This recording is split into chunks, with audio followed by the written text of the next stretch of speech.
Hello friends, welcome back to our channel. మీరు కనుక మన ఛానల్ని ఫస్ట్ టైం చూస్తే ఛానల్ని సబ్స్క్రైబ్ చేసుకోండి. అలాగే వీడియోకి లైక్ ఇవ్వండి. ఈ వీడియో అయితే వినాయక చవితి రోజు వ్లాగ్ అనమాట. నైట్ అంతా కిచెన్ అంతా క్లీన్ చేసుకొని పెట్టుకున్నాను. ఇంకా మార్నింగ్ లేచి తలస్నానం గినక చేసి ఇల్లంతా క్లీన్ చేసుకొని ఇక్కడ గ్యాస్ స్టవ్కి అలాగే పైన గోడకి పసుపు రాసి బొట్లు అయితే పెట్టాను. ఇంకా పులిహోర చేద్దాం ప్రసాదం కోసం అనేసి రైస్ అయితే కడిగి పెట్టాను అనమాట. అటు రైస్ వండుకుంటూ ఇటైతే ఇంకా పూజ సామాన్లు క్లీన్ చేసుకోవటం, పూజ గది క్లీన్ చేసుకోవటం ఇవన్నీ చేశాను. ఇంకా అది కంప్లీట్ అయిపోయిన తర్వాత గడప దగ్గరికి వచ్చేసి గడపకు పసుపు రాసి కుంకుమ బొట్లు పెట్టుకున్నాను. అయితే నేను ఎప్పుడు పూజ చేసినా కూడా నైటే పూజ గది ఈ పూజ సామాన్లు ఇక్కడ గడపకి పసుపు రాసి బొట్లు పెట్టడం, అలాగే బయట ముగ్గు ఇవన్నీ కూడా ముందు రోజు నైటే చేసుకుంటాను. కానీ ముందు రోజు నైట్ ఏంటంటే వర్షం పడింది. సో అందుకే గడపకి పసుపు రాయటం బొట్లు పెడితే ఇంకా వర్షం వాటర్కి పోతుందనేసి మార్నింగ్ లేచి అదంతా పని చేసుకున్నాను అనమాట. ఇంకెక్కడైతే నైట్ మామిడాకులు తీసుకొచ్చాము. ఆ ఆకులతో ఇక్కడ దండ అయితే కట్టాను. నాకు ఇలా కడితే చాలా ఇష్టం. పోయినసారి వరలక్ష్మి వ్రతం అప్పుడు ప్లాస్టిక్ పూలు పెట్టేశాను బయట. ఇంక ఇప్పుడైతే నా చేతితో ఇలా చేసేసి పెట్టాను అనమాట. నాకు ఇలా బాగా నచ్చింది ఇలా చేయటం. ఇంకా పైన కట్టడానికి అందట్లేదని కింద నేనైతే పీటేసుకొని పైకెక్కి కట్టాను. వారితో కట్టిద్దామంటే మా వారేమో ఇంకా స్నానం చేయలేదన్నమాట. నాకు వీడియోస్ తీసుకుంటూ లక్కీగా చూసుకుంటూ ఉన్నారు. సో అందుకని ఇంకా నేనే కట్టానమాట. అవి కట్టిన తర్వాత మామిడి కొమ్మలు ఉంటాయి కదా, ఇంకా అటొకటి ఇటొకటి గడపకైతే పెట్టేశాను. నాకేంటంటే పూజలప్పుడు, వ్రతాలప్పుడు, నోములప్పుడు నా చేతితో చేసినవి ఇలా పెడితే నాకు చాలా ఇష్టం అన్నమాట. నాకు చేయాలని ఉంటుంది కానీ టైం ఉండదు. బాబుని చూసుకుంటూ ఇంట్లో పని చేసుకుంటూ ఇవన్నీ కుదరవు అనమాట. ఇంకా అందుకని అప్పటికప్పుడు ఏదో ఒకటి చేసుకొని పెట్టుకుంటాను. ఇంక ఇవి అయిపోయిన తర్వాత పులిహోర చేద్దామనేసి రైస్ బాయిల్ చేశాను కదా, ఏదైతే ఉడికిపోయింది అయితే గిన్నెలోకి తీసుకుంటున్నాను చల్లారటానికి.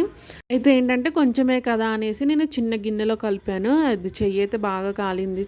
తొందరగా రైస్ అనేది చల్లారలేదు. ఇప్పుడు కలిపేటప్పుడు పెద్ద గిన్నెలో కలుపుకోవటం బెటర్. ఇంకా ఇక్కడైతే పోపు కోసం పల్లీలు, జీడిపప్పు, పచ్చిమిర్చి, ఎండుమిరపకాయలు ఇంకా ఇవన్నీ వేపుతున్నాను అనమాట.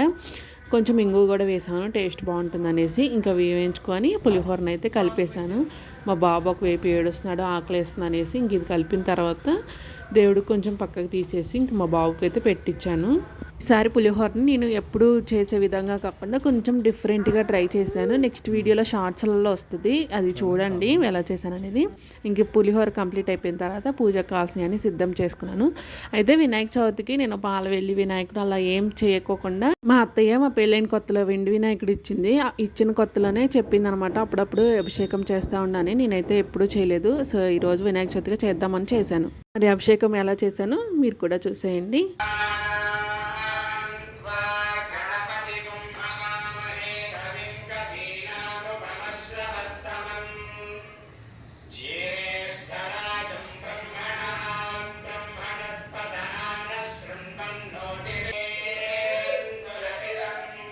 వస్తున్నా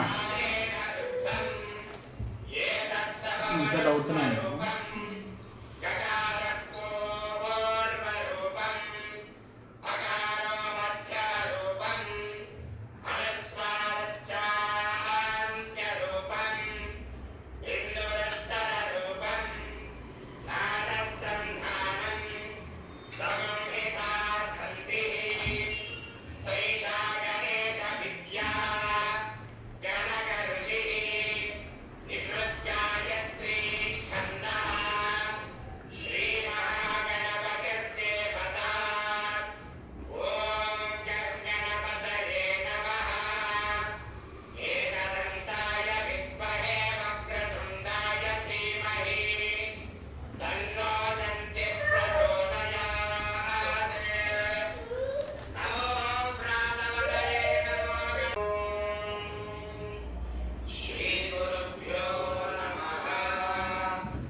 ఫస్ట్ అయితే వినాయకుడిని క్లీన్ చేసి పెట్టుకొని ఇంకా ఒక ప్లేట్లో పెట్టుకొని పాలు తేనె పంచామృతాలు ఉంటాయి కదా వాటితో పాటు అభిషేకం చేసి ఇంకా ధూపం దీపం చూపించేసి హారతి అయితే ఇచ్చేసాను. ఇంకా అది కంప్లీట్ అయిపోయిన తర్వాత పసుపు నీళ్ళు కుంకుమ నీళ్ళు గంధం నీళ్ళు వీటితో కూడా అభిషేకం అయితే చేశాను అనమాట. ఇంకా అది కూడా కంప్లీట్ అయిపోయిన తర్వాత మళ్ళీ వినాయకుడిని ఆ ప్లేట్ని నీట్గా క్లీన్ చేసి పెట్టుకొని నార్మల్ వినాయకుడి మంత్రాలు ఉంటాయి కదా ఇంకా చదువుకుంటూ ఫోన్లో పెట్టుకుంటూ పూజ అయితే కంప్లీట్ చేసేసాను. ఇంకా అది అయిపోయిన తర్వాత మళ్ళీ దీపం ధూపం చూపించేసి చేసిన నైవేద్యం ఉంది కదా పులిహోర ఇంకా అది పెట్టేసి హారతి గినక ఇచ్చేసాను అనమాట.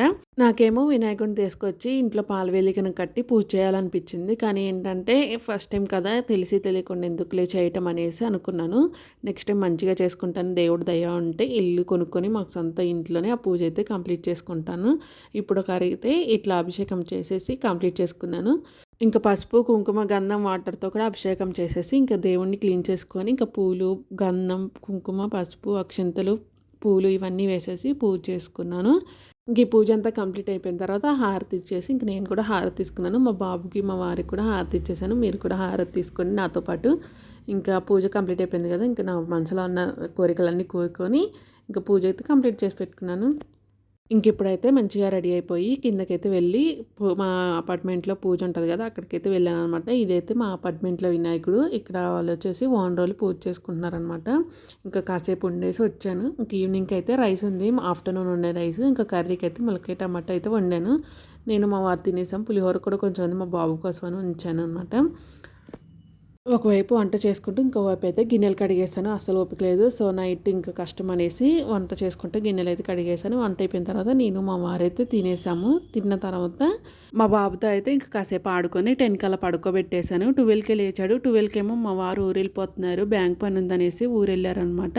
ఇంకా నేను మా బాబే ఇంక నేను కూడా మా బాబుతో పాటు లేచి ఇంకా వండి చూసుకున్నాను. నా కళ్ళు చూడండి నిద్రకి ఎలా ఉన్నాయో. ఇదేమో 12కి లేచి 4 వరకు ఆడుకున్నారు. ఇంకా 4కి అయితే నేను పడుకున్నాను. మీకు టైం కూడా చూపిస్తాను చూడండి. 1 ఏమో అయిపోయింది అప్పటికే. మేము పడుకునేసరికి 3 అయిపోయింది అనమాట.